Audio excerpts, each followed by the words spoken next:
हमने 2 साल में सरकारी क्षेत्र में विभिन्न विभागों में 31,000 नौकरियां निकाली। हमने 2 साल में सरकारी क्षेत्र में विभिन्न विभागों में 31,000 नौकरियां निकाली। 5 साल में जयराम ठाकुर जी की सरकार ने 20,000 नौकरियां दी। अधिकांश नौकरियां हाई कोर्ट में फंस गई। हमने 2 साल में सरकारी क्षेत्र में विभिन्न विभागों में 31,000 नौकरियां निकाली। कई योजनाओं को हम बदलाव कर रहे हैं। इसलिए हम बार बार कहते हैं कि व्यवस्था परिवर्तन से हम आत्मनिर्भर हिमाचल बनाना चाहते हैं, और हमने कहा नहीं है, करके भी दिखाएंगे, और निश्चित तौर पर करके दिखाएंगे। चुनौतियां भी बहुत होती है।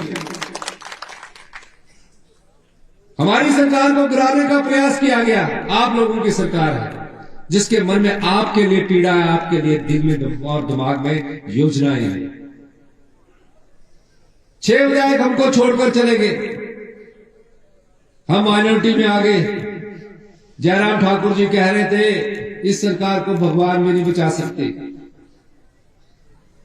उसी भगवान ने हमारी सरकार को भी बचाया, प्रदेश की जनता ने भी हमारी सरकार को बचाया, और देवी देवताओं के आशीर्वाद से आज हमारी सरकार बची है और आप लोगों के लिए योजना लेकर आ रही है। हमें कुछ चीजों को सोचना है। हर चीज फ्री में लेकर आप अच्छी क्वालिटी नहीं पा सकते। आज आपका जो क्वालिटी हेल्थ सिस्टम है वो बिल्कुल चरमरा गया है। पीने के पानी की स्वच्छ जल भी उपलब्ध सही ढंग से हम आपको दे नहीं पा रहे। इसलिए इन चीजों के लिए पैसे की जरूरत है। इसीलिए मैंने कहा कि गांव में रहने वाला जो व्यक्ति है, मेरी उन सब से अनुरोध है कि कम से कम आप जितना पानी पी लीजिए, नल का लगा लीजिए, लेकिन कम से कम शुद्ध जल के लिए आपको कुछ ना कुछ धन देना जरूरी चाहिए। कोई मीटर फ्री में अगर आप हर चीज पाओगे तो आप अपने सेहत से भी खिलवाड़ कर रहे हैं।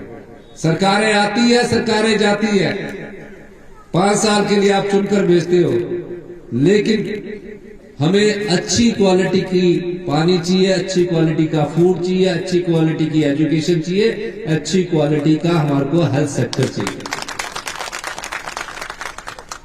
जो दे सकता है उसे हम देंगे, उससे हम लेंगे। जो दे सकता है उससे हम लेंगे, और जो गरीब है, जो दे नहीं सकता, उसको ऊपर उठाने का कार्य भी हमारी सरकार का है। अब बड़े बड़े इनकम टैक्स पेज से हम बोले कि आपसे पानी का बिल नहीं लेंगे, बिजली का बिल नहीं लेंगे, ये गलत है। अब आपके यहाँ अल्ट्राटेक सीमेंट कंपनी है, अदानी की सीमेंट कंपनी है, उसको 1 रुपए की बिजली की सब्सिडी किस बात की दे? करोड़ों रुपए का टैक्स देते हैं।